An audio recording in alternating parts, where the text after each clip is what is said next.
Hello, my name is Ray Hughes, and I'm the interviewer for the Veterans History Project out of Washington, D.C. and the Cincinnati-Hamilton County Public Library.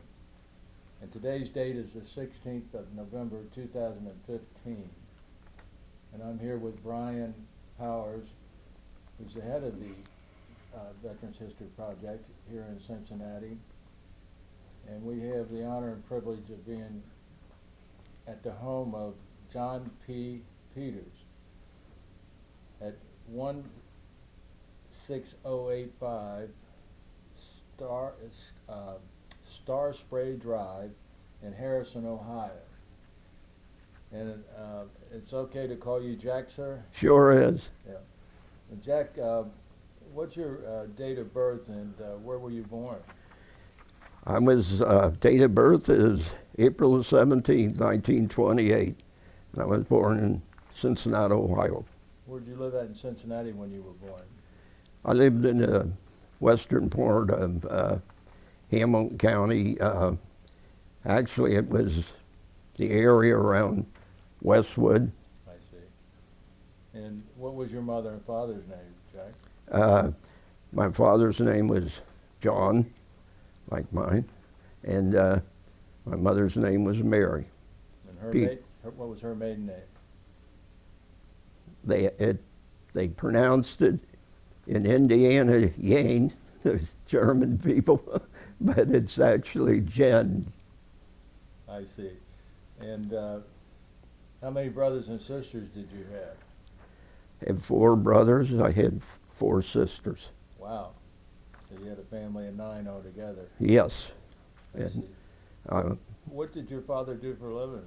he was an accountant and worked for the Cincinnati Bell for 44 years.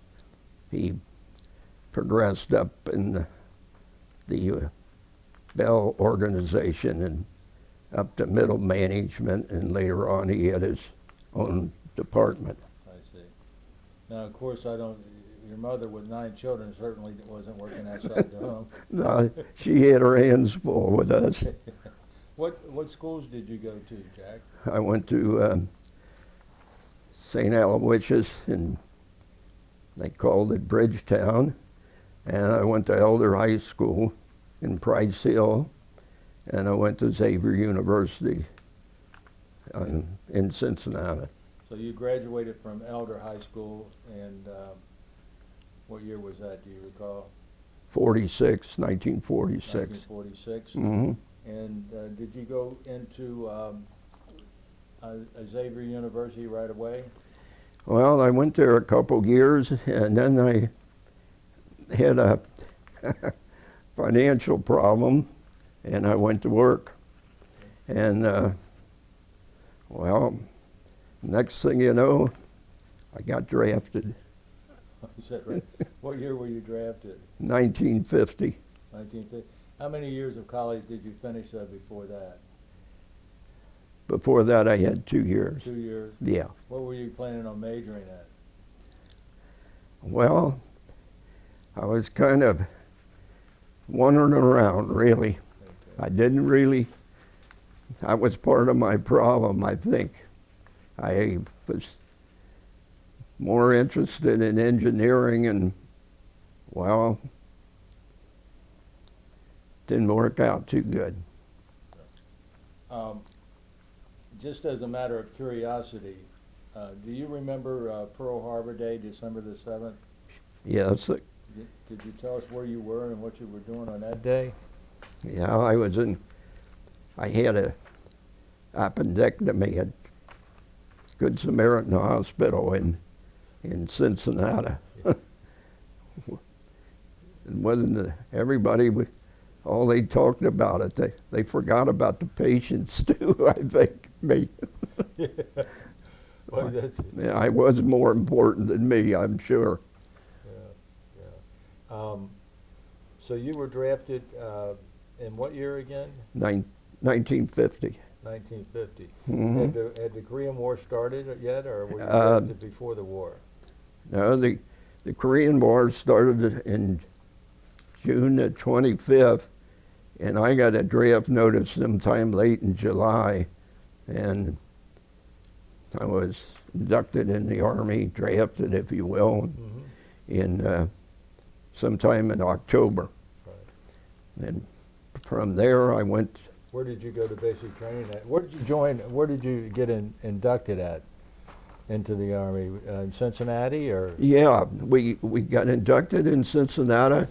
We got on a Greyhound bus, and they sent us to Louisville, and we stopped there. Took them 4 hours to get there. I don't even think they had a decent road there in those days. No interstate. So we got off the bus, and back on the bus, and over to Fort Knox.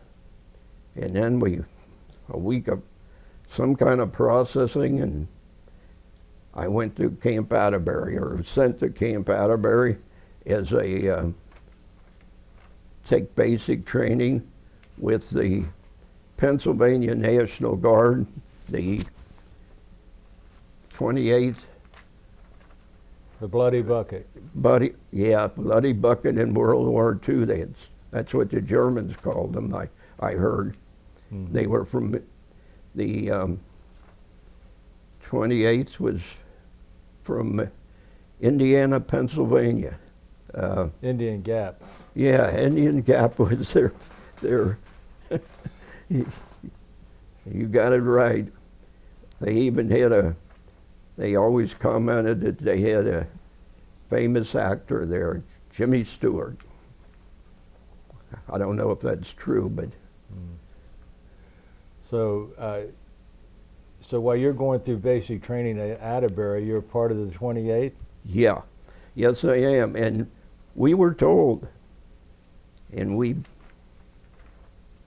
draftees kind of believed that we were going to go to Germany with the 28th Division. Well, we took basic training, and then things deteriorated over in Korea. The Chinese got involved in the Korean War, actually attacked the 8th Army over there. General MacArthur's somewhat ill-fated 8th Army. And so a lot of the draftees were sent to Korea, includes me. How long did you have basic training at Atterbury, would you say? I think it was around 12 weeks. I see. And mostly physical training and rifle training, or what? It was, well, we had the nomenclature of the M1 Garand rifle and the carbine, and some close order drill, and then we did go out in the fields and, well, did some things like got on a firing range and fired our rifles at targets, and we also had some kind of training. As you point out, some kind of physical training. We maneuver around, but we weren't trained with any, unfortunately, with any armor, or I don't remember any involvement with the artillery or other phrases. Yeah. Jack, you had 2 years of college. Did you think about becoming an officer, or did they try to recruit you for OCS? No, they didn't. Actually, at Xavier, it was mandatory that you take 2 years of ROTC, which I did.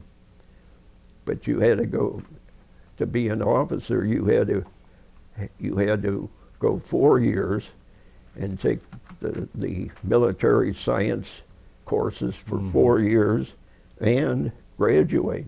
Yeah. Which I didn't do either one. So from Camp Atterbury, where did they send you? Well, as I pointed out, we were supposed to go to Germany, but things went bad, and a number of us were sent to Korea. Did you stop at any other bases before that? No, we got on a troop train. I think it was early in February, and after 4 or 5 days, we went through the Midwest, through the Rocky Mountains, through Denver. I remember that. We snuck off the train and got a couple beers and got back on, and probably weren't supposed to do that, but it seemed like a good idea at the time. And we went to Seattle, Washington, to one of the piers up there, and we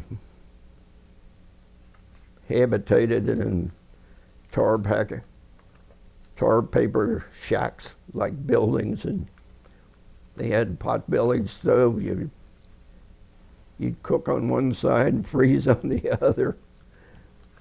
But they packed us on a Sterling Victory ship. I still remember the names: Sergeant Analock, Sterling Victory. I think they used those vessels more for cargo than troop. But if my remembrance is correct, there was about 1,700 of us on the ship. And out we went in the North Pacific for Yokohama or Yokosuka or Yoka something near Tokyo. And unfortunately for us, there was a terrible storm occurred in the North Pacific, and for several days we lost ground. And in fact, the captain got he heard it on I don't know what they call them on a ship, but you hear those funny little whistles, and this is the captain speaking, and he gave us some direction. 1, don't go out on the deck, don't open any hatches. And even we had to put on those Mae Wests, and so I guess it was more serious than the troops knew, because they were down in the below decks. And the ship would ride up on those waves and slide down in a trough, and then apparently the propellers, screws or whatever you want to call them, and come out of the water and shake the thing like it was running over a bunch of logs or something. And I was a very, very fortunate person. I might get a little dizzy, maybe a little goofy at times, but I never got seasick. And I have never gotten seasick. I've gone fishing with guys that have on Lake Erie and other lakes. If I was watching them, if I ever got that sick, I would never be voluntarily be on the water, I'll tell you. I don't like fishing that much. But anyhow, after 15 days, we get to I guess it was Yokohama, but I kind of lost track of that, near Tokyo. And into Japan we went, and we were trucked across, or sent across somehow to another port and on to Korea. When were you assigned to the 25th Division? Well, after we got to Busan, I got on a troop train, I wouldn't call it much of a troop train because it didn't have no lights on it in the Pullman and no seats. They just had like wood bunks you climb in, no water, no heat. And it was cold over there, even though it was sometime in March. I don't know exact dates. March of 1951. Yeah, yes. And you were on a train going to Busan? No, from Busan north to... Oh, you landed at Busan. I'm yeah, sorry. right. And then you got on a troop train. Yeah. Now, were you in the 25th Division then? I don't think so. I think they assigned, when we got up near Seoul, we got off there and men were assigned then, later. You're going in as a replacement then? Yeah, I'm just a replacement. I'm not with, what really happened, we got it off, we got in the Seoul area. We didn't go to Seoul because it wasn't a city. We were outside a city. It wasn't any city there where we stopped. And we went north of the Han River, and then there was some assignments, and some men went here, some there. Some were already, there were some veterans on there that had recuperated in Japan from injuries, and they weren't all draftees from Camp Atterbury. They were a mixture of troops now. And we got further north, and guys kept dropping off, and I was with a fellow from Cleveland area, and he was the last one that I saw from Camp Atterbury, and he went to some other outfit, but I don't remember exactly where he went. And then I got in a Jeep, and they took me up to the 25th Division area, and in particular to the 35th Regiment. 35th Regiment, and then I was assigned to Company I, and I went in, was taken in a Jeep to the area he was in, and he was in a Korean hut.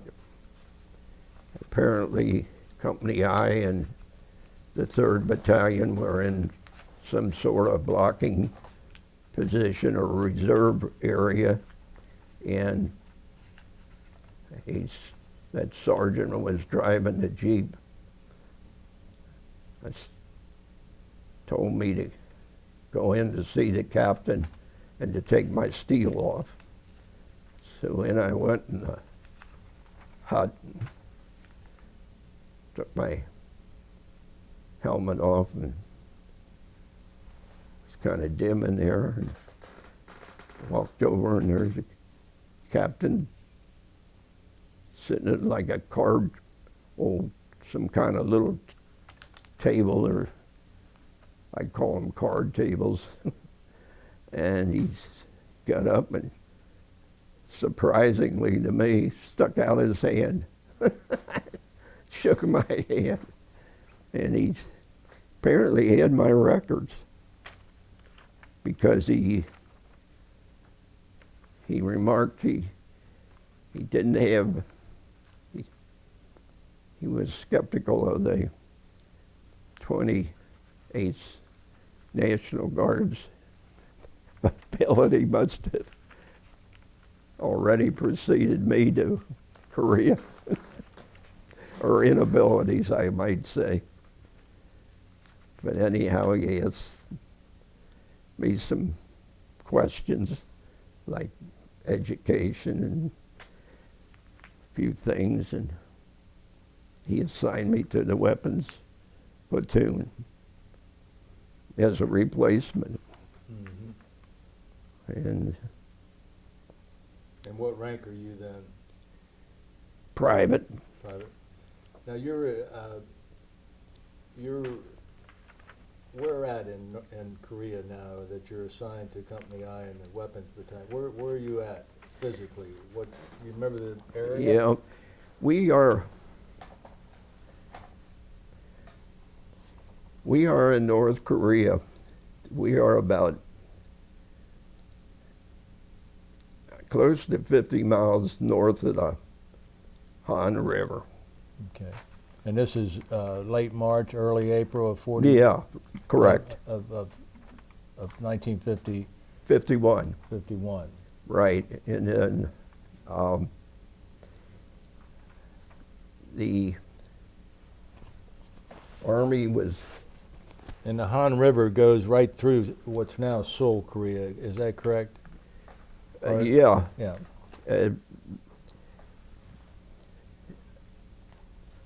I'm not. I only went to. I only remember going through to Seoul.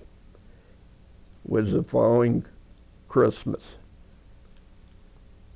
But that's a different story, because then I was no longer in Company I. I was in the headquarters. I got transferred. Still in the 35th? Yes, Yeah. yes. So you're north of the 50 miles north of the Han River, and what's your job up there? What is your? I'm assigned a replacement. Essentially, I'm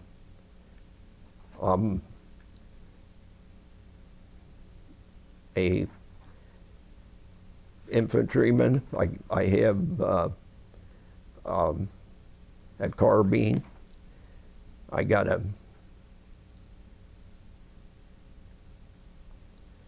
wear leather combat boots. I got long johns on. It's kind of cold out. The fact that it's short time later when we move up, why it gets colder, because you're in the mountain elevations, and everybody was dressed essentially the same as me. They had leather boots on and long johns. They had a pile liner on, and then their field jacket, and they wear suspenders with their pack and their entrenching tool. I happen to have a hand axe strapped on my left, and a bayonet for my carbine, and a canteen. Of course, all our troops then wore steel with the appropriate headliner. I guess I had, that time I had 8 15-round clips of carbine ammunition, and in my pack I had extra clothing and socks, and and I had one thing else. I had a nice wool scarf, Army issue. I needed it. Oh, and we all had a poncho. Okay. But we didn't have any blankets or any other gear to sleep in. Mm-hmm. That's the way it was. Wow. And not too long after that, we moved out and moved north on line. In fact, we were the front, and most of my understanding is most of the division was on line. The 27th, the Wolfhounds, the other regiment, and 25th Division and 24th Infantry Regiment, which was constantly being, by some people's confusing it with the 24th Division. Right. Yeah. But the 24th Regiment was all black. The Truman said he segregated the Army, but he must have forgot to tell them. So we're on line for a while, and there was some, the Turks were there. They had like looked like a, I don't know what they call it. I don't think it was a regiment, but whatever, more like the British, they had brigades, and I never did understand how big what a brigade is. But after a couple days, seemed to pick up, and then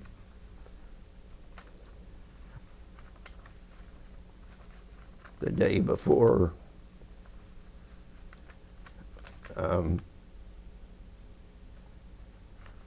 the Chinese struck their big offensive.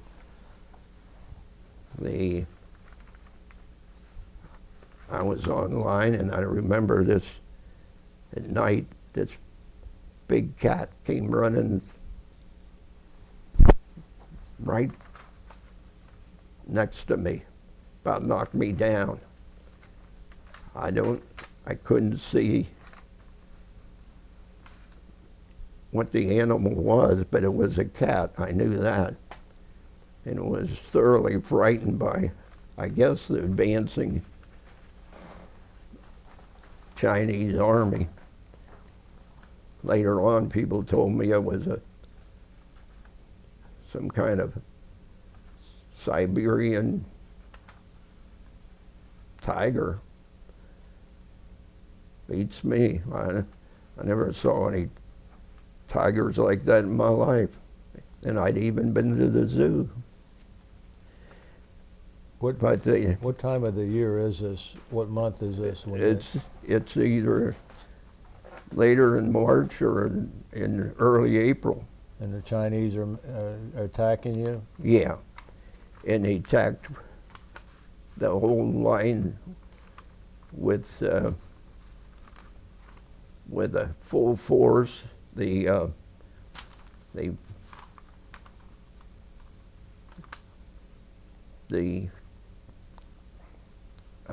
fired some all kinds of funny looking flares, green ones, red ones, I guess that's white ones. I guess that's the way they directed their army, because that's the way they did it all the time. And they cut through some of the lines, and while we were there, our particular area, was a lot of firing, and we had some Sherman tanks there, 2 or 3, and also some quad 50s, which were firing at them, and their back blast of their guns would scared me to death, because I'm more like a rookie than anything else. This is my first go-around of hard fighting.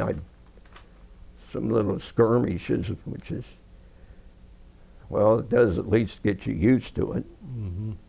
Get you used to the weather, get you used to being outside and eating rations the way you did. And the next thing I know is we're surrounded. No, more like cut off. I don't know exactly what happened, but the people around us, I don't know whether it was the Turks or what, or our own people, they melted away. And then we were lost part of the 3rd Platoon, and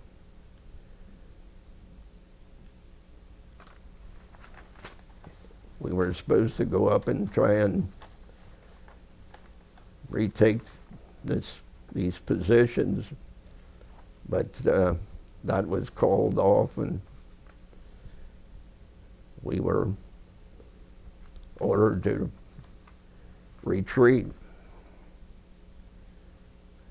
And unfortunately, we were cut off, and the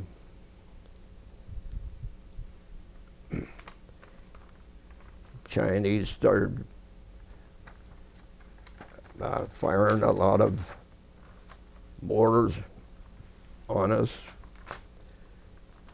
which killed quite a number of the men. One who I'd just met from Cincinnati, and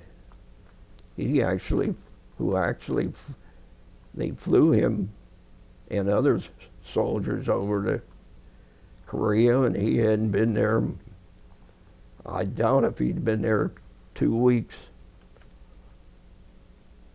And he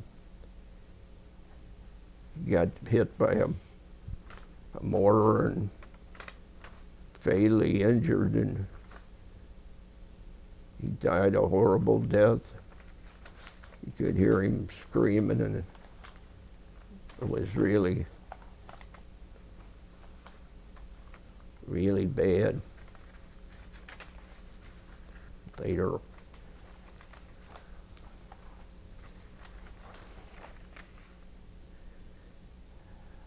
well, so we had to leave this area and retreat, and if you call it a road to retreat on,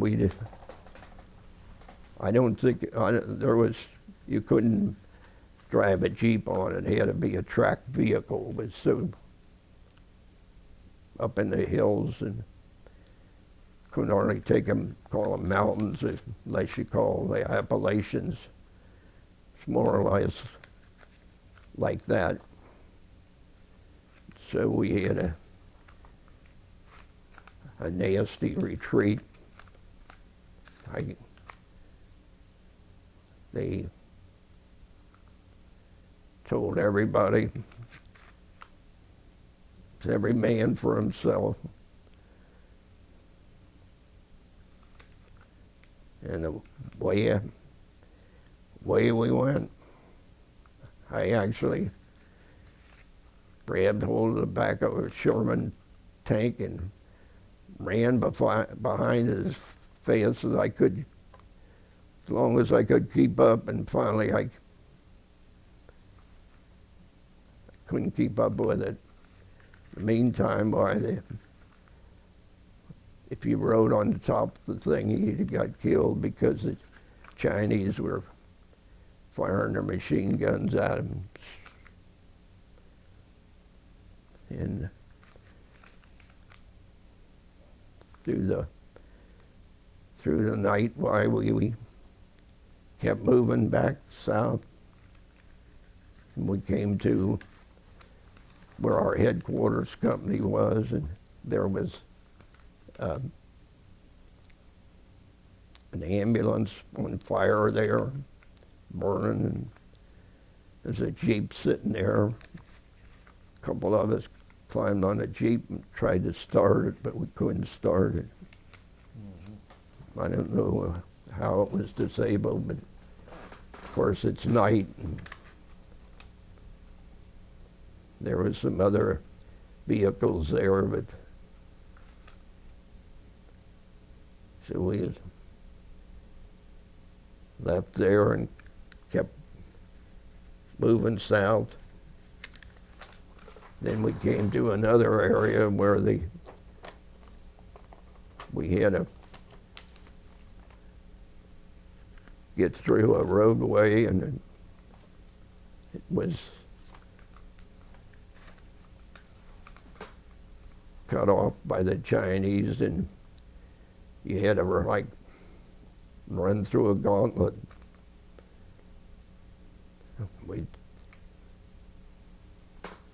They'd send you one at a time.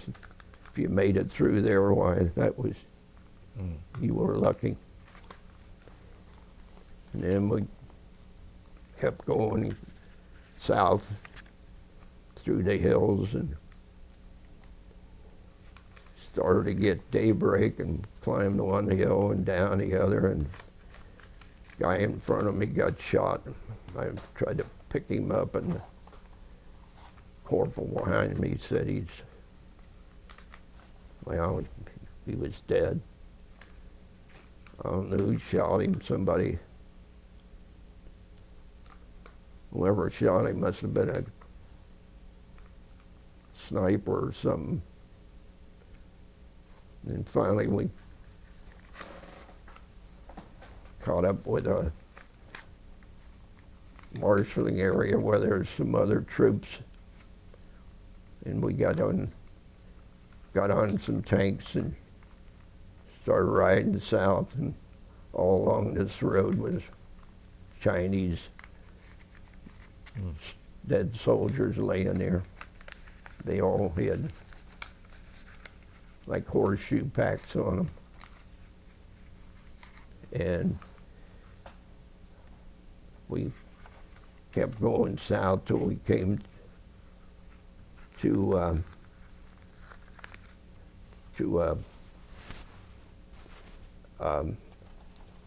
line. They called it the Lincoln Line. It was already set up. Apparently this was all planned, that we would retreat to this line. The only thing that wasn't planned was the catastrophe that happened. And I later heard that the 2nd Division lost almost half their one regiment. I hope it wasn't true, but I think they did lose close to 1,000 men, which is terrible. And we didn't lose anything like that, but, well, if you just lose one man, it's horrific. And then we came to this Lincoln line, which is north of the Han River, and the Army had minefields there, barbed wire entanglements, and the Korean laborers had dug trenches and bunkers. The bunkers were dug out, and for a roof they had logs, and on top of the logs they had a couple feet of dirt, fortifications of a sense. And we later moved in there in one of these bunkers with our machine gun. And we had artillery forward observers up on top of the hills. We were more at the bottom. And we regrouped down there. And then somebody said that one of the soldiers I was with said that the MacArthur had gotten fired right after this retreat. And we were all trying to figure out what effect that would have. And in actuality, they moved the paratrooper Matt Ridgway from the general of the 8th Army to Tokyo and took MacArthur's place. We got a new General Van Fleet, who was a World War II general of distinction in Europe, infantry soldier general. And he seemed to take hold of the things. And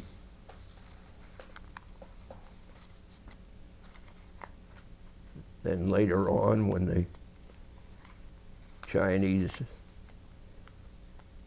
we were close to Seoul, down this valley where they would have to come to capture Seoul, and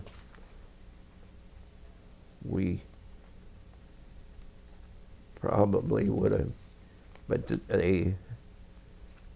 who knows what goes through a Chinaman's brain. I don't, and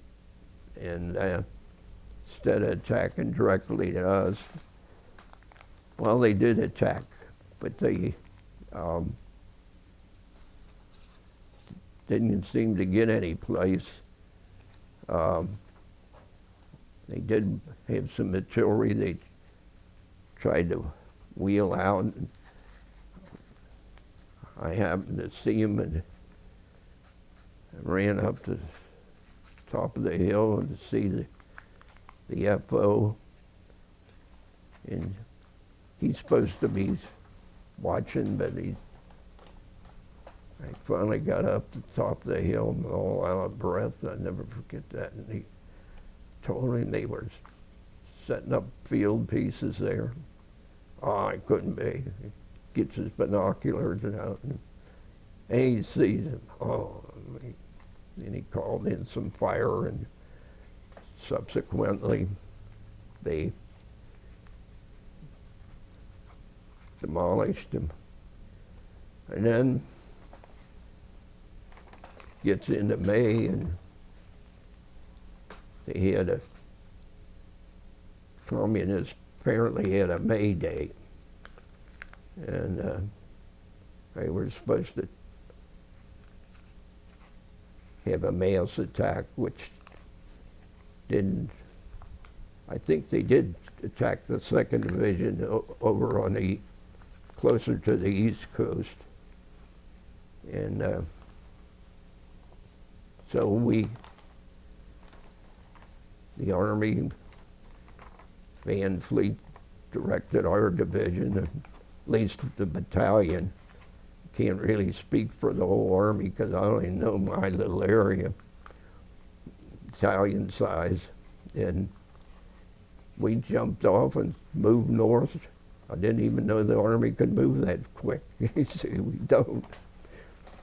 And we did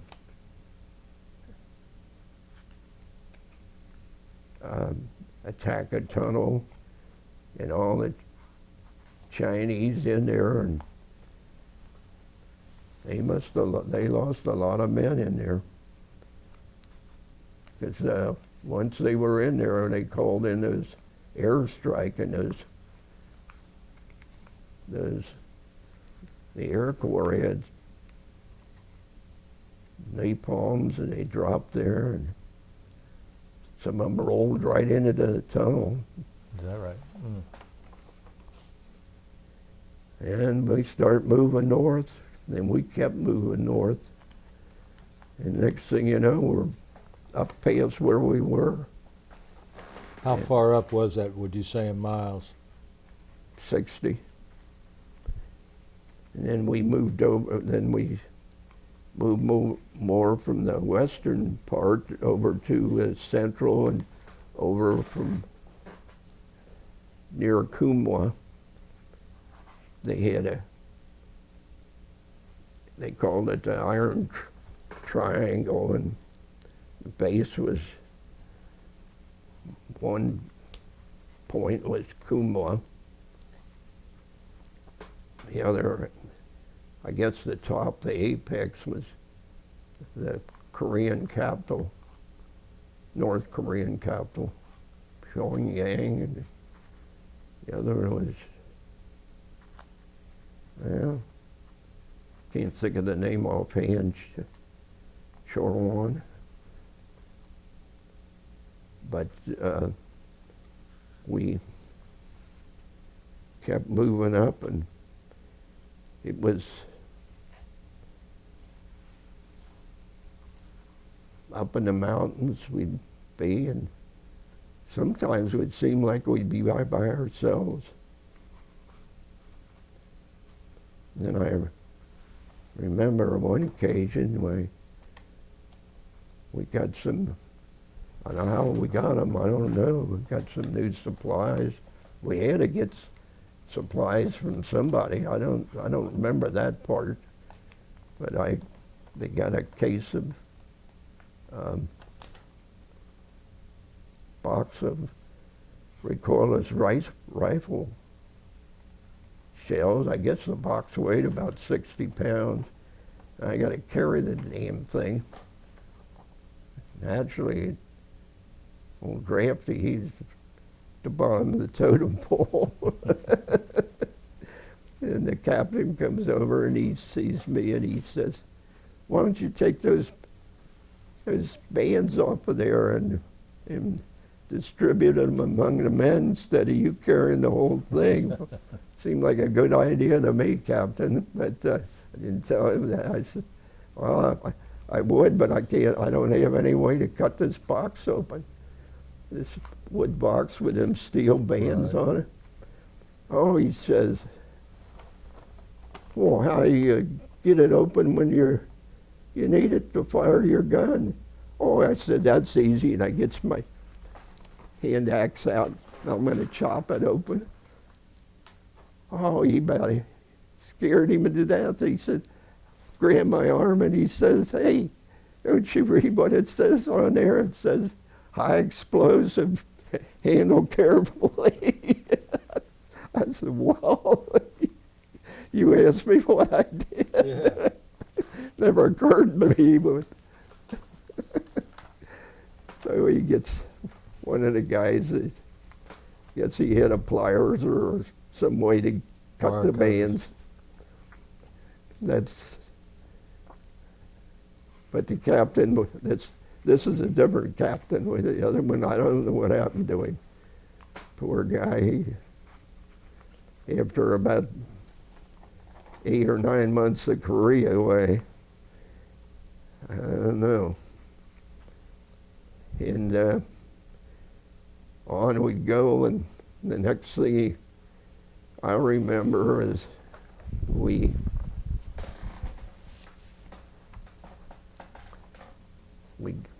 started moving in another sector, and we get under a horrendous artillery attack, which we weren't prepared for, because we just moved into another sector, and I think they were bringing a lot of trucks up and equipment and new troops, and we just weren't prepared, and we lost a lot of men in artillery fire. I was lucky to jump in a dry well because I don't know, nobody dug in, and after the artillery attack, it was really bad because we had some new replacements, and all those men got killed. I reached out to get my carbine, which I had right next to that dry well, and a piece of shrapnel bent the barrel. Then we went on, and now a lot of Chinese were surrendering. And in fact,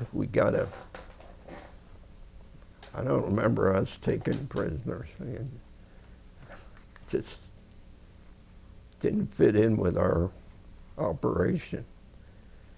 But we got next thing I know, in our squad, we got a Chinese prisoner.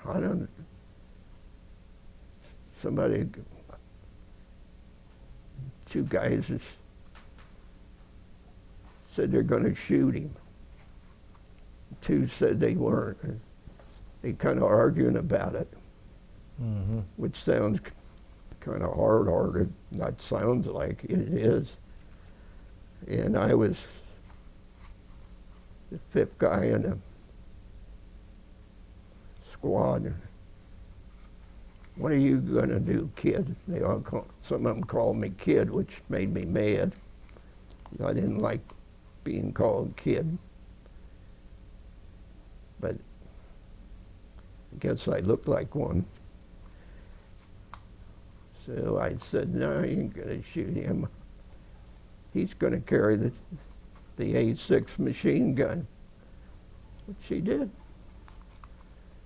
And the next thing you know, we're going along. Now the resistance is a lot less. We're going along, and all of a sudden the Chinese start shooting at us, which something happened that I didn't expect. We all, of course, jumped for cover, and this Chinese prisoner, he looked like he was about 18 or 19. Not very old, I can tell you that. He's standing there with the machine gun, and they're shooting at him. Then they hit him. We needed the machine gun. There ain't no way I don't speak any Chinese, not one word. Yelling, come here. Finally came over. Apparently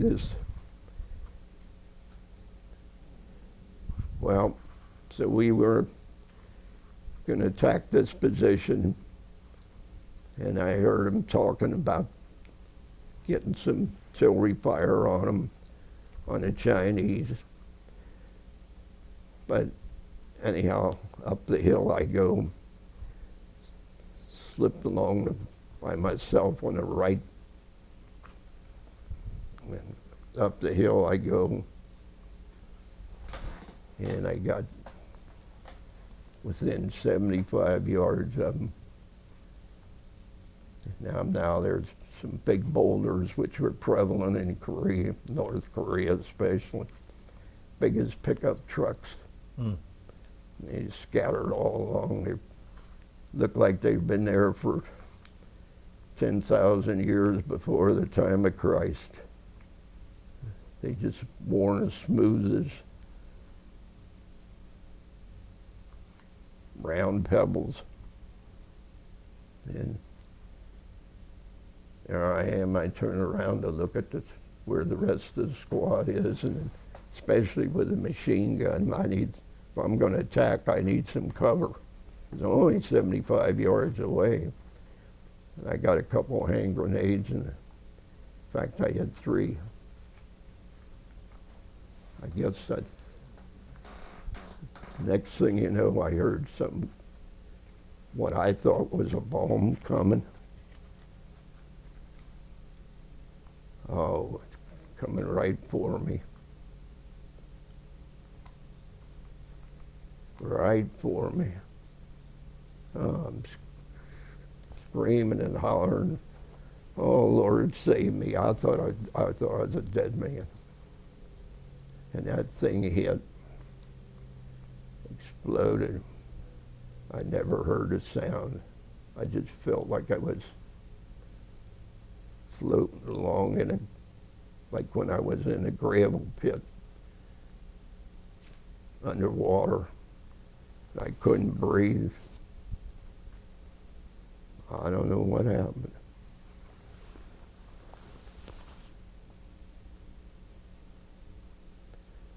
Next thing I know, myself, bump, bump, bump.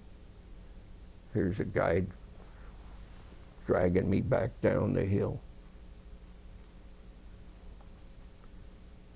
And there I was, laying there. Apparently I started coughing or something, and I heard somebody say, "Jesus Christ, he's alive." Well, I'm kind of glad. Yeah. Kind of.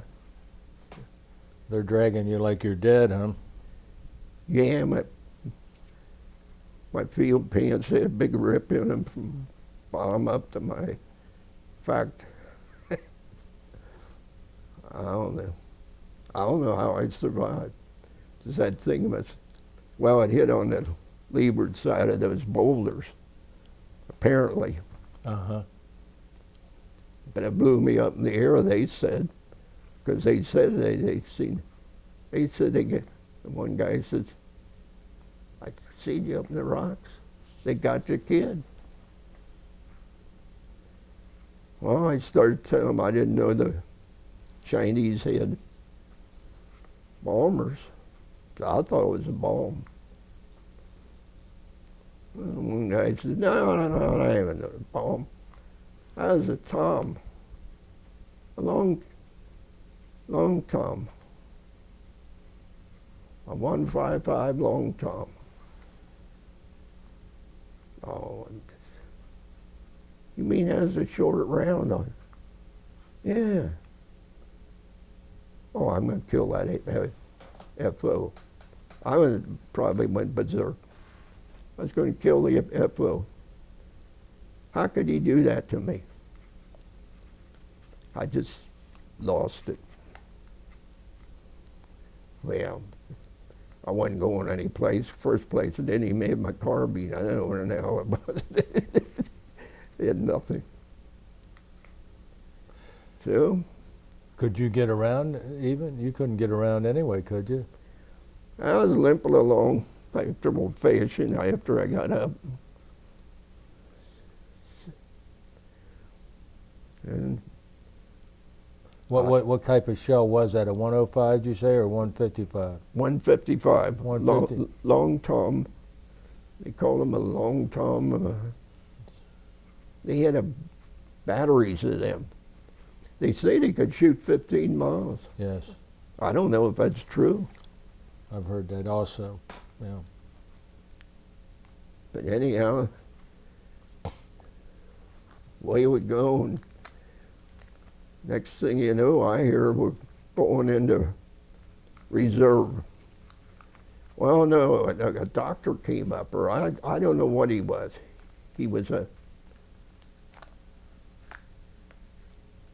There was a major.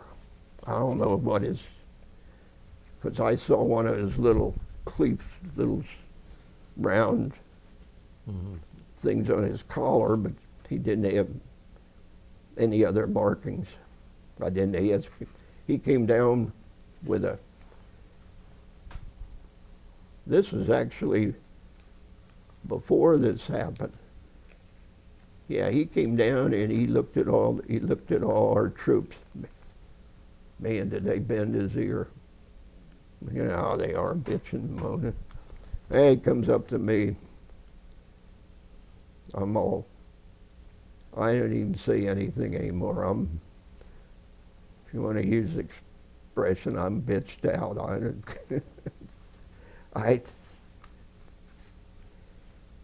He looks at me and he asked me how the food was. I said, well, if you like C rations, especially those ones from work, WW2. But I said, last week, if you didn't like C rations, we got half rations. He didn't like to hear that. Then he told me to take off my boots. I had to take off my boots.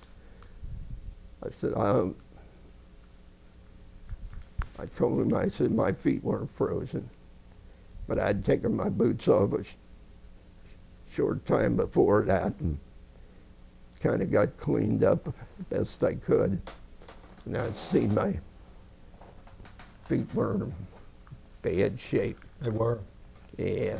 Well, I got a scar on my left ankle from where I got hit by a car when I was 3 years old.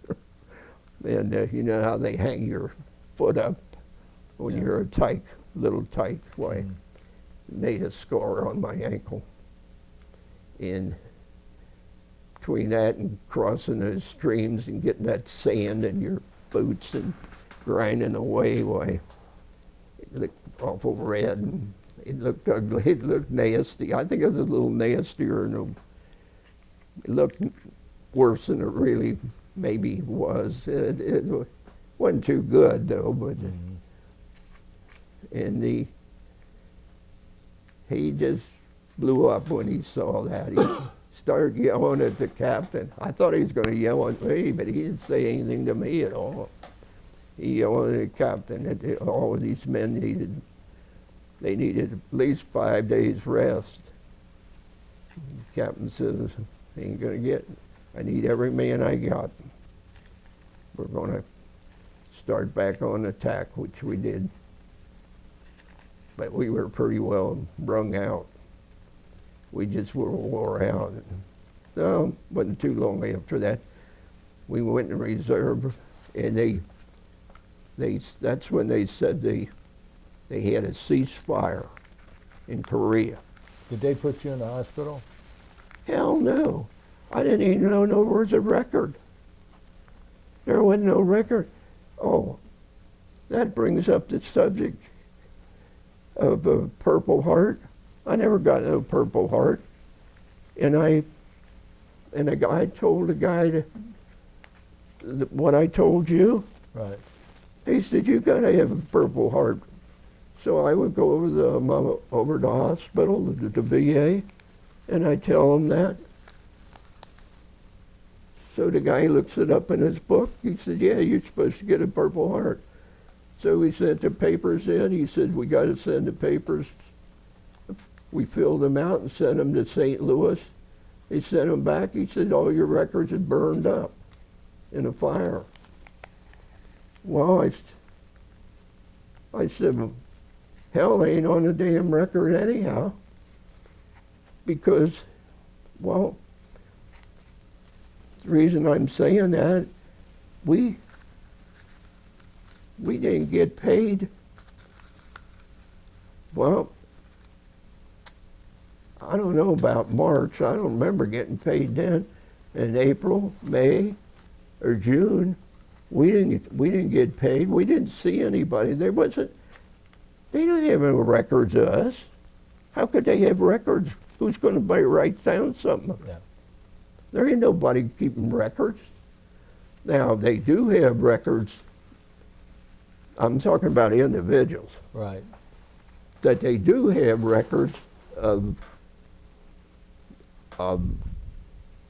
battalion movements, I would think. Yes. I mean, I just, After action reports and things like that. you're right. But then they say they're all burned up. What the hell? Oh, so I don't get no Purple Heart. So what? So I send somebody else, and they're laying over there. You can make an airplane out of them if you want. I mean, You at know, this time in my life, so what? I mean, the guy at the hospital said, you ain't gonna get no money for this. I said, I wasn't figured on getting no money for it. I didn't plead my case to shake anybody down. yeah, I'm just a guy, an old man. I don't know. I didn't even know I supposed to get a Purple Heart. How would I know? How they told me I should applied. Well, how would I know to apply when I don't know you're supposed to? I thought you had to get your arm blowed off or your head blowed off or die. So you said a while ago, after you're wounded, and you were wounded, did the truce come about then or not? Yes, right at then. So, When was the truce called? Do you recall? yeah, right around the latter part of June, Of 1951. 51. And then we go over to this area, and lo and behold, they got tents up. We never had no tents. I never saw a tent. They got the Army. They got a regular hot food and chow line. And guess what? We got a beer ration, 3 cans of beer. Well, When you were, excuse me for interrupting you, when you were on the line, then you're laying out in the weather every night, sleeping. yeah. Ain't got no, well, Did a lot of your men get frozen feet and trench foot and things like that? well, you didn't get frozen feet unless you were there in before March, Okay. because it never got that cold where I was.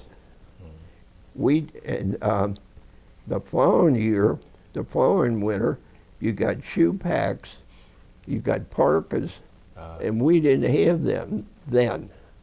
I guess this was supposed to be spring. When March, well, this March, sometimes March is as cold as you, As it can be. well, I'm not going to get into the weather around here is Up and down. you don't know what it's going to be. So during the truce, then, where are you at? At this Army installation there, or what? No, okay, we're back from the front. I don't know, maybe 5-10 miles. From the 38th parallel, or what? Oh no, we're in North Korea. Okay.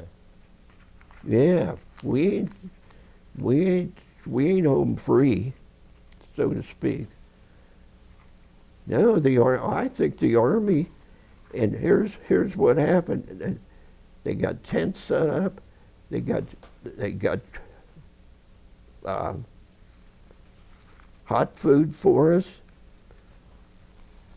And I'm still up on the hill. Probably got to sign some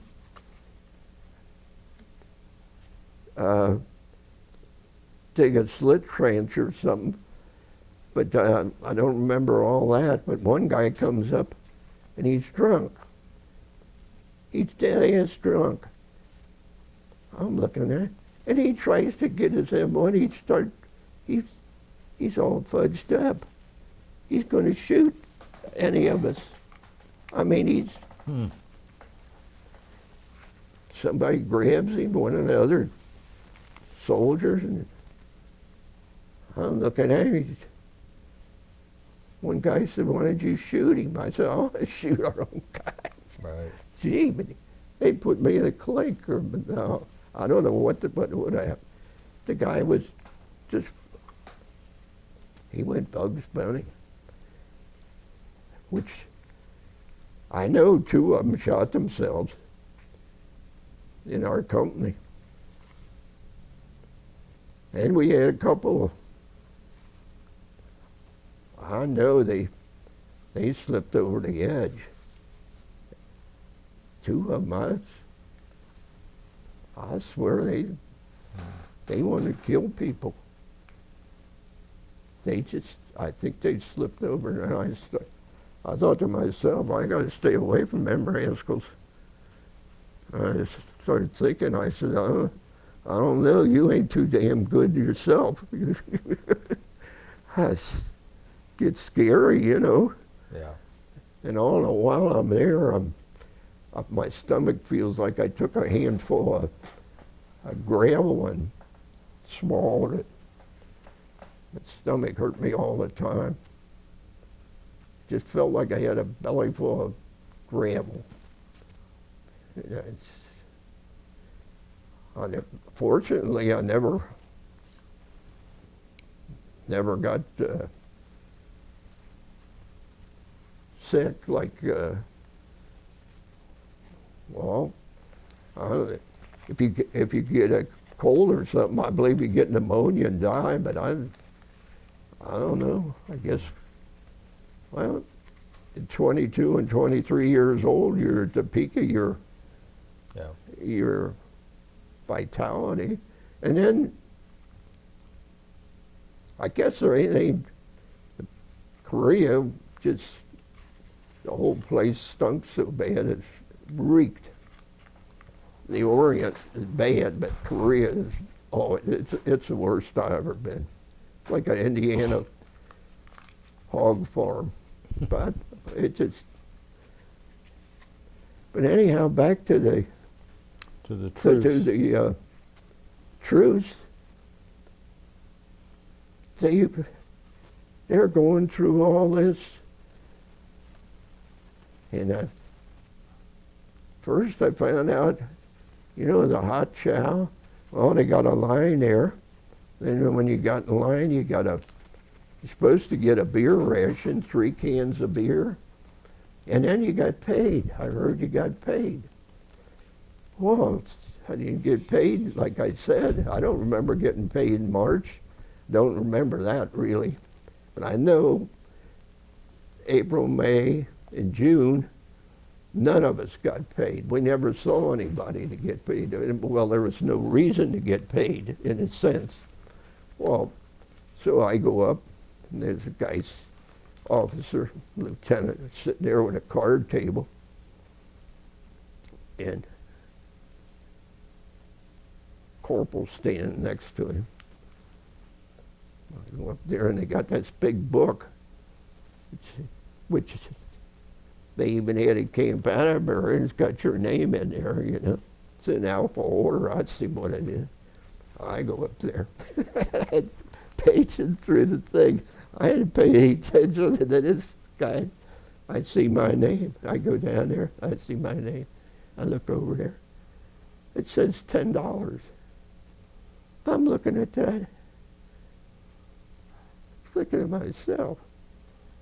Look at all that hell that I went through night and day for 3-4 months.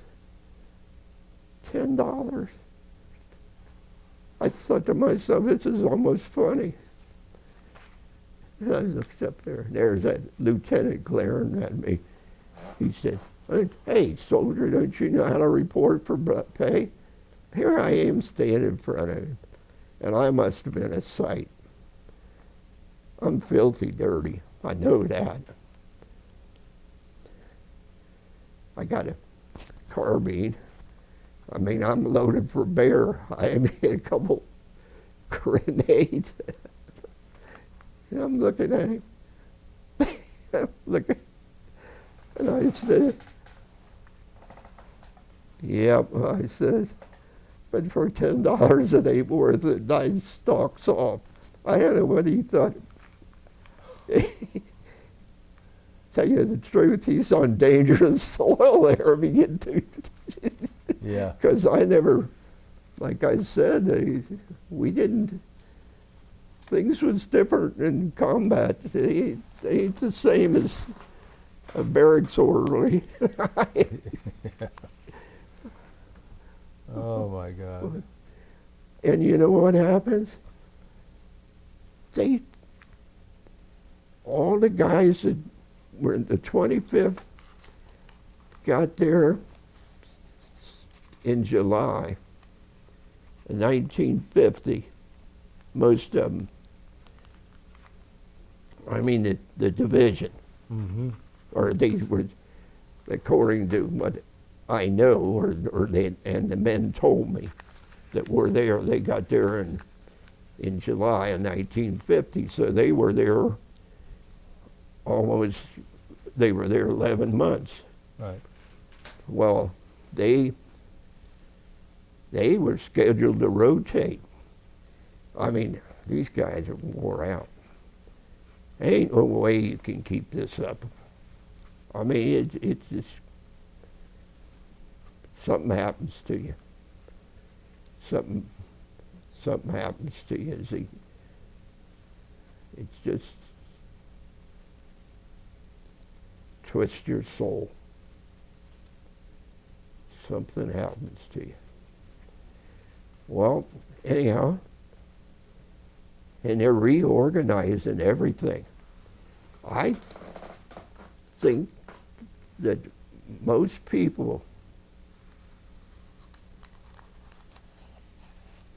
thought that the war was going to be over. The Chinese took a terrible beating. Not that we didn't lose a lot of men, but they lost all. It must. And the Korean people, they say there was 800,000 civilians lost their lives in the first year. I mean, it's just terrible. But in either event, they reorganized, and next thing you know, a lieutenant comes in a Jeep and he's looking for me. Now, I ain't no Private Ryan, you know. I might have been private, all right. he's looking for me. I wouldn't tell anybody my name. I had enough experience earlier with Jolts where my friend from Cincinnati got killed, and he came and asked me what happened, and well, this is when I first got there, and I started crying, and the Army don't like it when you cry. Don't like it. And I ain't gonna ever let them see me. I don't care what happens, I'm not gonna do that again.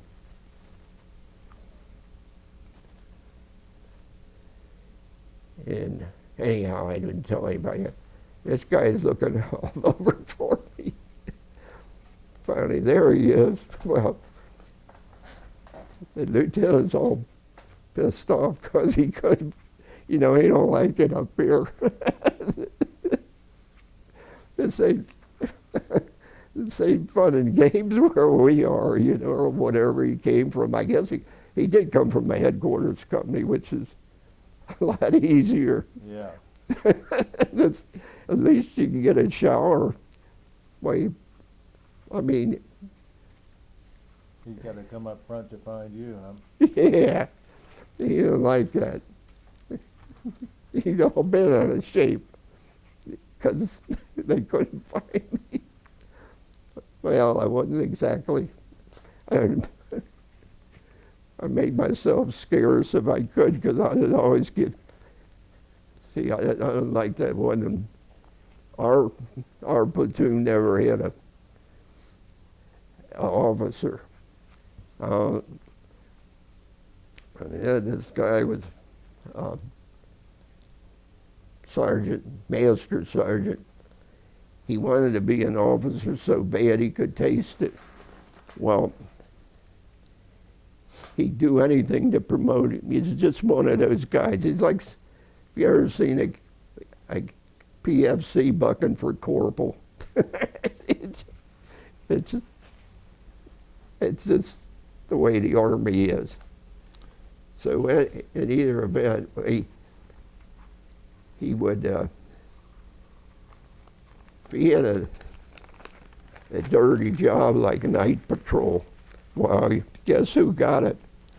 He's draftees, and other than his friends, so-called, because he was, well, after a while, the guys see that, and they don't like, well, they rebel.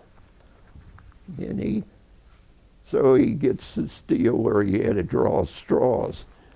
Well, you drew straws for night patrol. I mean, shit. Wasn't bad enough. You could get killed, or if you got lost, and you'd get in a sector or a couple miles from where you're supposed to be. You probably get shot by your own troops. Yeah.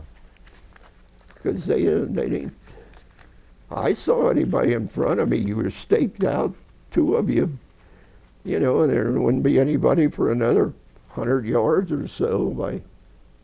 It wasn't you got no business out there. That's the way I figured. Mm-hmm. And well, anyhow, I get transferred to. What did the lieutenant want with you when he came up there? He came up and he took me to headquarters company, and they assigned me to headquarters company. Did they ever give you your $10? I don't remember. $10. I forgot all about that. So you got transferred to headquarters company. Yeah. That had to make you feel better. Well, I talked to a lieutenant down there, interviewed me, and they have my records, and I got so much schooling, and they can kind of, I think the Army gives you an IQ test, don't they? Yeah. And I'd have forgotten when they did that. But you know, that's on your record. Right.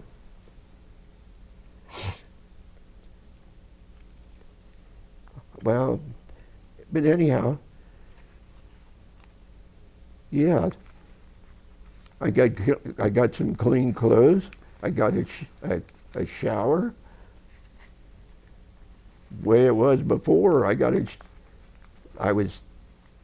up there after I got my hot food down. I found a little stream down there, took off my clothes. That was my shower. Getting cleaned up.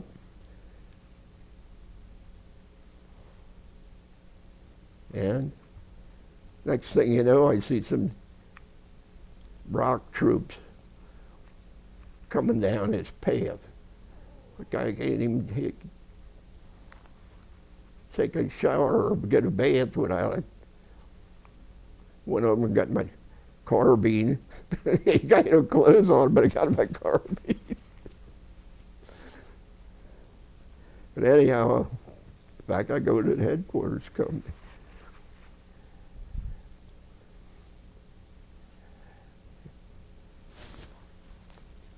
And which turned out to be a lot easier on me, because I don't think I'd have made it. Well, next January the 31st was my last day. 31st of January 1952, I left Korea. We went to Ceasefire.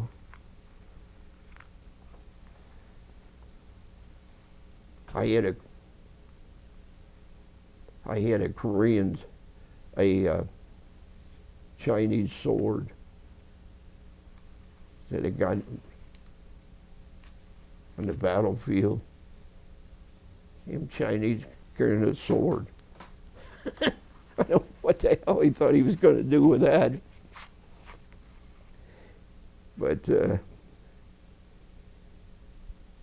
anyhow, one of those lieutenants swiped it from me.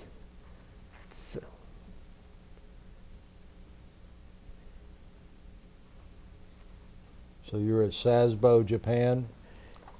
Well, I left then, me and a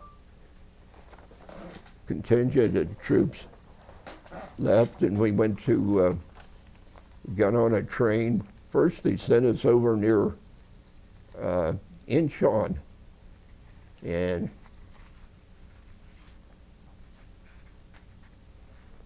we got over near there, and it said no ships can get in, count of the tide or something like that. And then we got on a train and back down to Busan, and then he put us on a Japanese fishing boat. Not very big. Pretty obvious it smelled like fish. But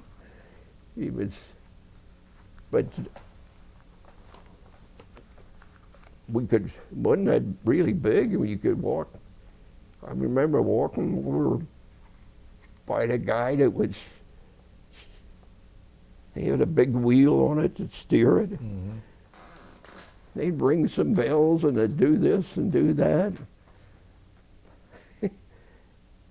And it sailed out of Busan and along through some strait, and hell, they were within 100 yards of some big rocks. Kind of scary to me. But I know that the guy running the boat was a Japanese national person. If you've been in the Orient for a short time, well, you know Chinese from Japanese and Koreans, and So you're on a civilian ship though, a civilian boat Yeah, taking you back to Japan.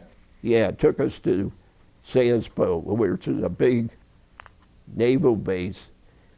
This little thing went in and out of harbor, and there was a American aircraft carrier there. Boy, that was like a rowboat against a Queen Mary. Yeah. I mean, you, why, that sucker must have been 15 stories high. Is that true? I don't know. Yeah. Oh, they're big. Yeah, that's true. Yeah. Well, I'm looking at it and looking. I don't know how high they are, but they appear to be like a. And we went to southern Japan, and I'm over in Korea. And in one of the latest jobs I had there, I had to be on the, what the hell? I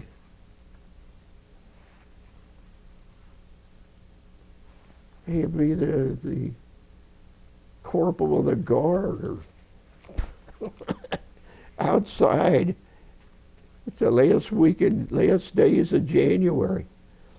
Fortunately, when I found out I was going home, I could walk on water. I'll tell you, that's the way I felt. Then I skipped a few things in the course of the combat that I was in, and one was I was told, take this squad out on this hill, salient. I said, I can't take them guys. We ain't going out there. You want to get us slaughtered? On either side, you know, that we're on top of the hill, and there, either side you could be shot at. So I'm telling them that. And a platoon sergeant says, oh, King Company's up there. Yeah, King Company's up there. I said, you sure? He said, yeah. Okay, so I starts out there with the 5 other men, 4 or 5. I just start out there, and I seen this guy, King Company, soldier. I should call him soldier. And he just then, those Chinese open up on us with I know it was a heavy 30. Oh, I heard them bullets went by my ear, and they was that close. They actually explode when they passed me. Exploding. Had a guy, a soldier from King Company, was American Indian. I tell you it's American Indian because people think I'm talking about somebody from India, and I'm not. Right. And there's a lot of Indians in the service in Korea. And he whips around, he's got the funniest expression on his face. And I'm not joking, I took a backward somersault and landed right on my carbine and had that sucker with.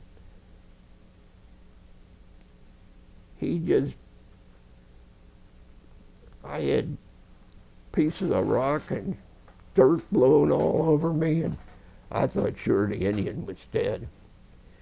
Well, the reason I'm mentioning this, because on the way home on the ship out of Ceasefire, I get on this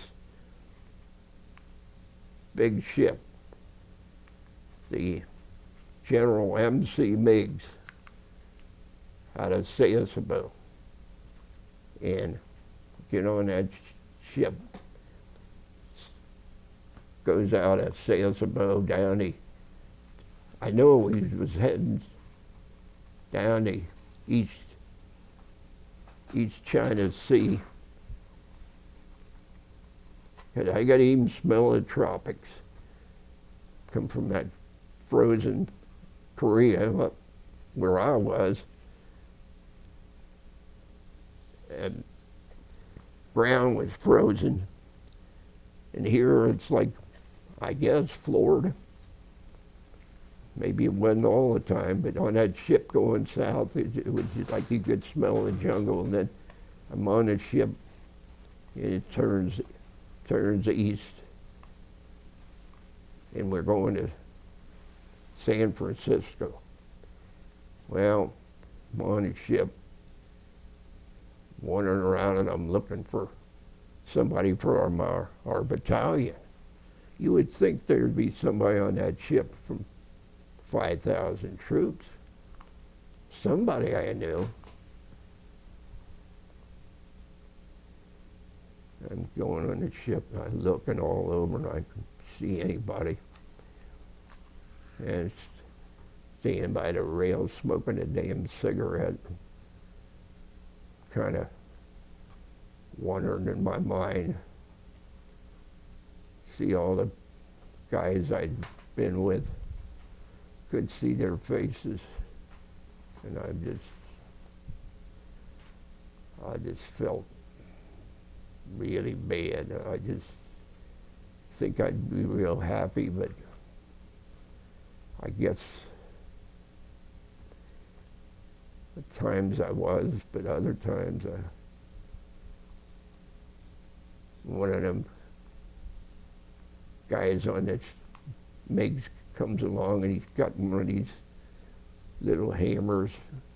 You chip paint. And he says to me, "Hey, I'll get you some good chow if you take my place chipping paint." And he keeps pestering me, hands me the hammer. Well, I'm a little screwed up anyhow. I look at the hammer, and I go, throw it over the side. Boy, he looks at it. Oh, and he gets all, started calling me all kinds of names. I said, "You keep that up, you're going to follow that hammer." When he runs up the deck and talking to a bunch of guys, and I think I went in for it. But I've been in fights already. People get on your nerves, and I mean, I guess you do get some screws loose someplace. Well,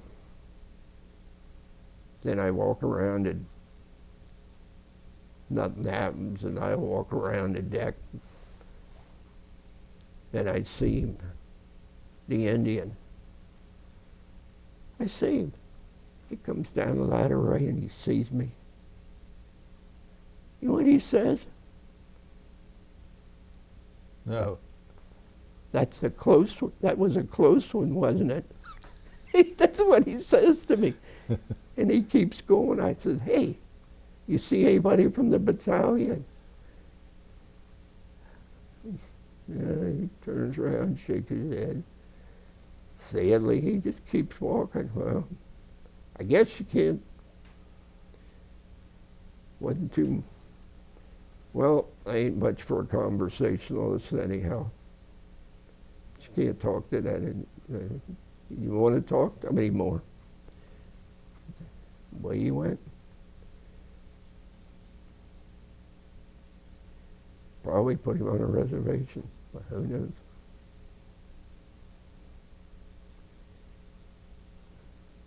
And I don't know. Never did see anybody else on that ship. Really kind of sad. And I get to San Francisco. I thought that the ship was going to hit the Golden Gate.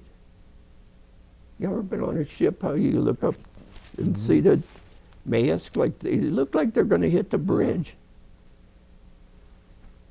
Took me took me a long time to get used to that and riding in an automobile. Later on, people drove like they were crazy.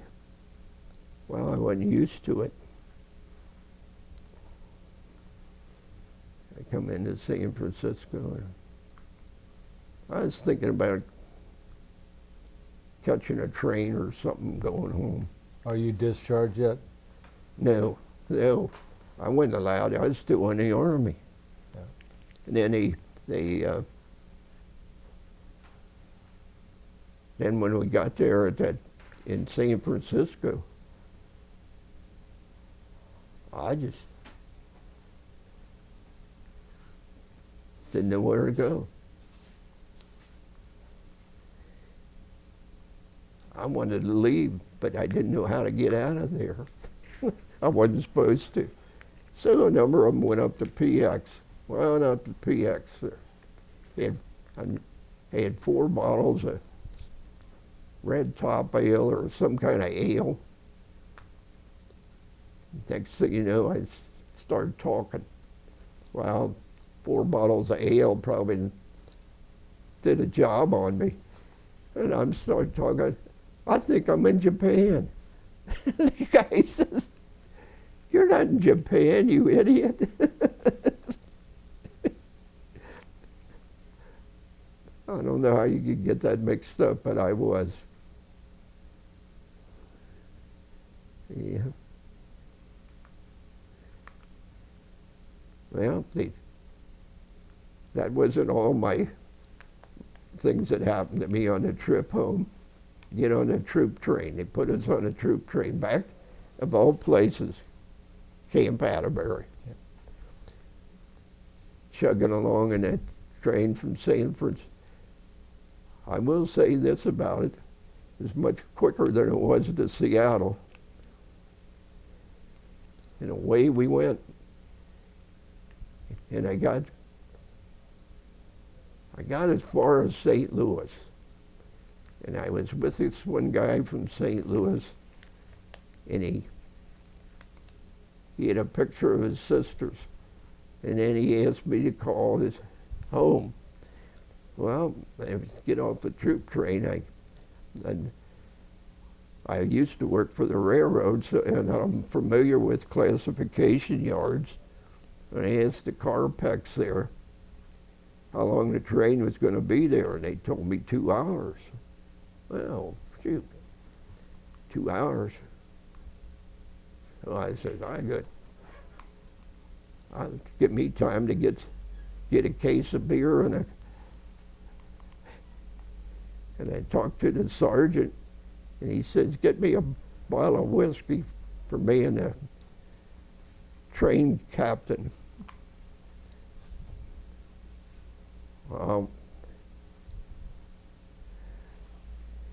So off the train I go, hot-footing it up to the St. Louis. Didn't take long to find a saloon. Whenever there are railroad yards, there's got to be a saloon around. Mm-hmm. So I get a case of Augie Butch's finest and had a few drinks. Forgot all about calling the guys, the girl, or calling us home. Next thing you know, I said, I got to get going. So I hot-foots it back down there and trowel along a case of beer, got a fifth of whiskey. Get over there, there's a Carpex shanty. Oh, no train. It's gone. Oh, I couldn't believe it. 8,000 miles, and I missed the troop train. Oh, I ain't got a Class A uniform on. I got what they gave me, you know. Oh, there's a Mississippi River over there. I don't know. I'd hop a damn freighter, but I don't know which way they're going from here. Most of them from St. Louis to go to Chicago are liable to go to hell. Oh no. afraid he, oh, I didn't know what to do. I could see what the car pecked shanty. Oh, I just, hey, you guys let me down. They moved. He told me the train be here for 2 hours. And one says this, and one of them says, oh, they just moved it down to Yard A. Oh, I said, where's Yard A? Where is that? Where is that? I said, point, man. He points down that way. You ever see a guy take off running? With my case of beer. Didn't even think. And your whiskey. And it was. Take off running, hopping over the tracks going. It was kind of foggy out too. And hopping over them damn tracks. Then I seen it. That engineer's working up a, to use the expression, a head of steam to get it.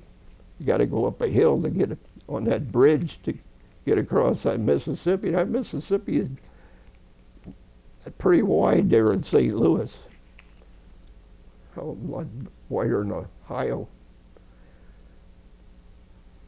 But I come to running up to the, well, I get the nearer I get to the train. Oh man. See, put my hand to get up on the train. Pullman. Flop, big boot on there. There's a damn first lieutenant. Oh, he called me all kinds of names. Well, then he asked me where in the hell I'd been. Well, I just looked up and he says, Lieutenant, I was up there getting booze and beer.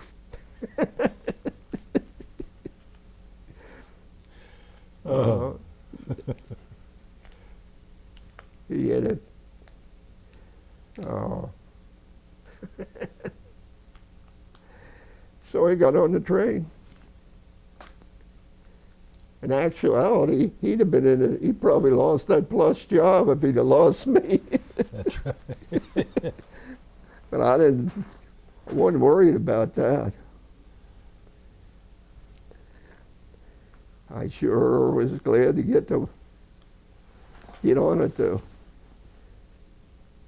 That would have been something. I wouldn't have known what to do. Maybe I would have called that girl. Maybe. I know what it is when you get your AWOL though. So you're on your way to, you're on the train and on your way to Atterbury now, right? Right. And we get to Camp Atterbury, and I see my friend I used to go hunting with. He's about 3 years older than me. He was in World War II. He was in the Merchant Marine. Then they drafted him. He got a Silver Star.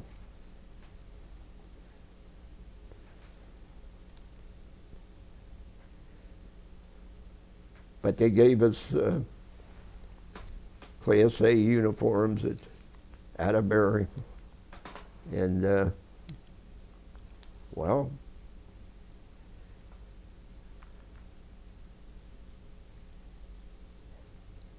and I had to figure out how to get from Atterbury to where I lived in that time in Mac.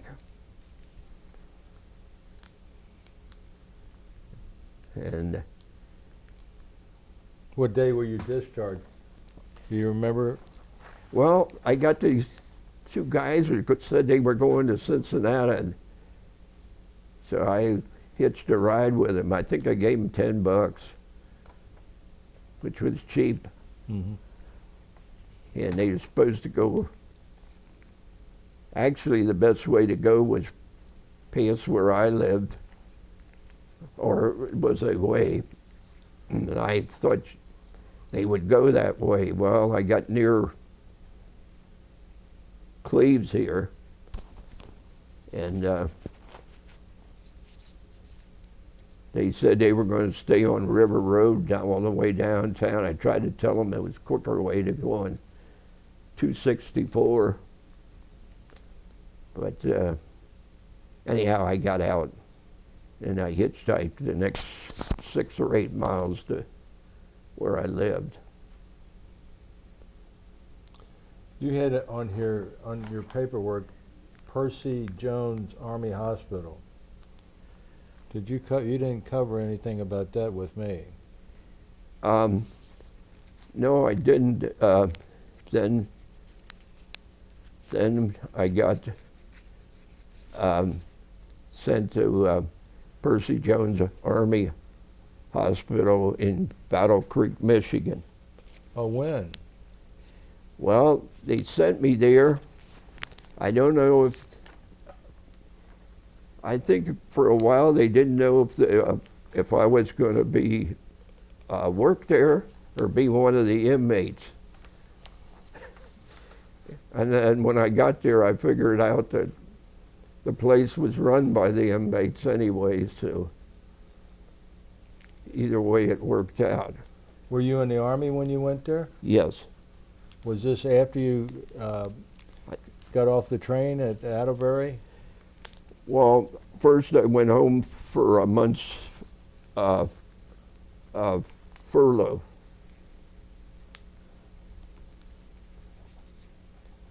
And they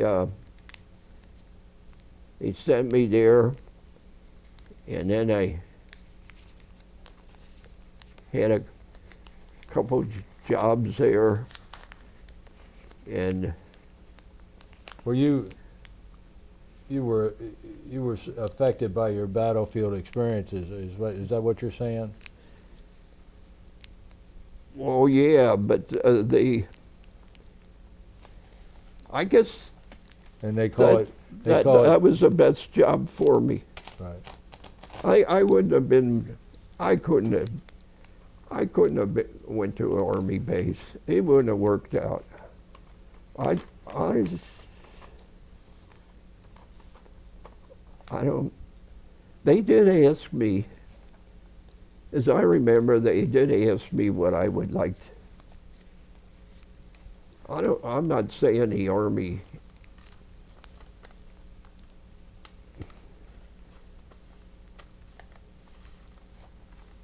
Mistreated me. I don't mean that. I don't know how to explain this, but on the other hand, they didn't go out of their way to coddle me or anything. Yeah. But they did try, and I guess the word would be help me, accommodate me. And would rehabilitate be another word or not? Yeah, and help me. And besides, I did do things. I am not a lazy person, or I did do work. I think I did. I know in basic training at Camp Atterbury, I spend time on extra duty for punishment after, because they would catch me sleeping, like when the chaplain was giving a talk. Well, I know you're supposed to be alert and awake, but they caught me sleeping. Well, then I got to, but I liked it after hours. It was better than sitting in that drafty old barracks. I worked for this guy in the Army. He was a regular baker in civilian life. They drafted him, and while he was in the officers' mess, he'd make all kinds of cakes and Those officers ate different food than I did. Enlisted man. How long were you at the Percy Jones Hospital? I was there from April to, and I got discharged on July the 24th, 1952. July the 24th? Yeah. And then they put me in the Ready Reserve. They said, for 6 years. I think it was 6 years. Were you discharged while you were at the hospital? Yeah, by the hospital. Were you promoted while you were in the service? They were corporal To corporal? Yeah. while I was overseas. Wow. I never get pork. You got your combat infantryman's badge Yeah, and Korean War ribbons, yeah, and 2 Bronze Stars. yeah.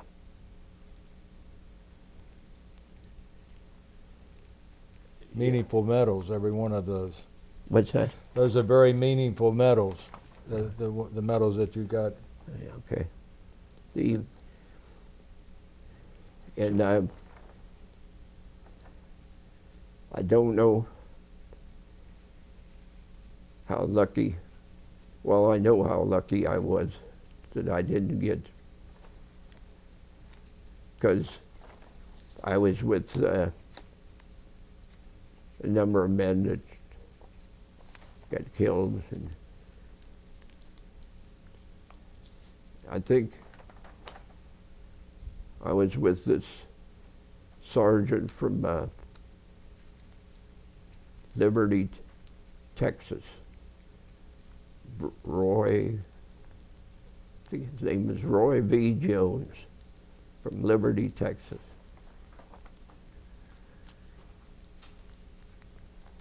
I think he's listed in the library.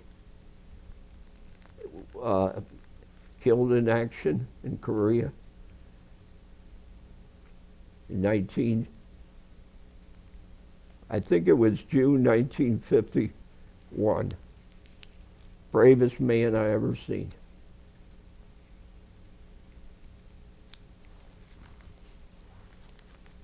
In Gonzales, I think, well, whenever he could, he played cards. He always carried a deck of cards with him, dirty oak. And I don't know when the artillery attack, I seen his deck of cards on his little rock-like table, if you want to call it that. And there was blood on the cards, no Gonzales.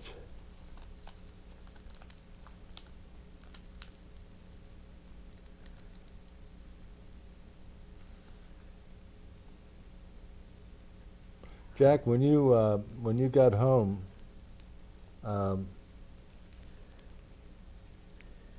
when did you meet your wife, and what was your wife's name?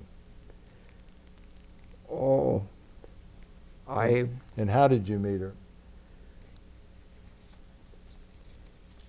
Well, my sister introduced me to her, but that was probably 2 or 3 years later. She was a registered nurse, so maybe she recognized the sickie when she saw it. I don't hope that didn't. Where did you meet her at, or how your sister introduced you, and where did you? Were you at a theater, or at your home, or her home? Or? Oh, I think it was down at this. They had a sort of a informal camp down along over in Indiana. I see. My sister did, and her husband, along Lockery.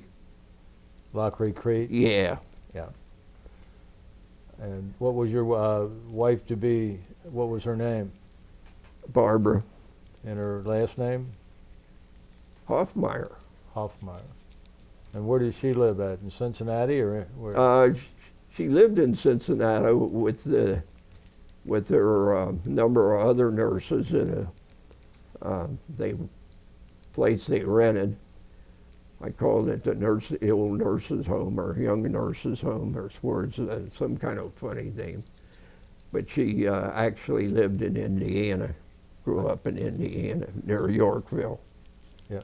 What hospital did she work in? She graduated from Good Samaritan. And when I knew her, she worked for an eye, ear, and nose specialist. Where at, in Cincinnati? Yeah, Where was that located at? What office? I think it was Dr. Jeweler Who? in Northside, his office. Uh-huh.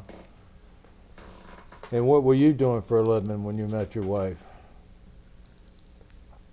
I think I was a railroad clerk for a while, and I worked over 1 yards, and I went over to Covington, and I worked in the office over there, and then I got another job in American Standard. And then after we got married, why, When did you get married? What was the 1957. what day and month? Oh, June the 29th. Yeah. 1957. Yeah. And where were you working then? I think I was working there at American Standard then. I see. Yeah. Then she got me a job at General Motors. Your wife did? Yeah. How did she get you a job at General Motors? Because she knew she had some good friends. Well, that was a great place to work. Yeah. Yeah. Yeah. Are you talking about the plant in Norwood? Yeah. I see. Yeah, in the office, and I could do that kind of work, which was sort of specialized. When did you start to work for General Motors? Do you recall? I think it was 1959. I see. Yeah. And what did you do for them? I worked in logistics, traffic and transportation of automobile parts into the plant, which I actually did the auditing on the bills, and I set up the routing so that the shipments came in at the cheapest feasible means. For instance, first we had 40, 50 carloads a day, automobile parts, carloads, and about the 50, 60 truckloads, and smaller shipments, LTL, and a lot of air freight. We even chartered airplanes to bring those parts in. Nothing to be proud of because that costs you monies. You how long did you work for General Motors? I'm sorry. Close to 28 years. And you retired when? 1986. 1986? In December 1st. I see. Now, and shortly after that, then that plant closed? Yeah. about Yeah. 6. They closed in June of, 93 was it? oh no, the following year, 87. Oh, 87. I'm sorry. I was thinking of something else. 87 they closed. Yeah, Yeah. in the summertime. I think it was June. Maybe it wasn't even summertime. Well, you had a good retirement from General Motors, Yeah, and you still get a retirement check from General Motors? yeah. And this is Well, it actually they have this is 2000. they switched it over to Prudential. Okay. Some ways, see, they want to wipe all that out. When they went bankrupt, they want to get all their liabilities off the Right off the books. yeah, Yeah. they seem to be able to do things like that. Yeah. Well, how many children did you have, Jack? You and Yeah. your wife? We had 3. And what were their names? Well, John Allen, we call him Jay, and they had 2 girls, Susan and Ellen. And how many grandchildren do you have? 4. 4. And what about great-grandchildren? I don't have any. None yet? Yeah, none of them are married. Not that that's not a requirement anymore, but Your son's not married either? yeah, he's married, but they don't have any children. I see. Or they never had any children. And your 2 daughters, though, obviously were married at one time. One of them was anyway. Yeah, my daughter's got, oh, I thought you meant grandchildren. Excuse me. I got, Susan's got 2 boys, and Ellen's got a boy and a girl. So you got 4 grandchildren? Yeah, Yeah. right. I'm sorry, I was No, thinking of grandchildren. I don't know why I'm thinking grandchildren. Yeah. This has been a wonderful interview, and I really appreciate you sharing your experiences with us. And I just want to take this time to thank you, and thank you for your service to our country. Okay. It's appreciated, and you're appreciated. Thank Okay. you again. Thank you.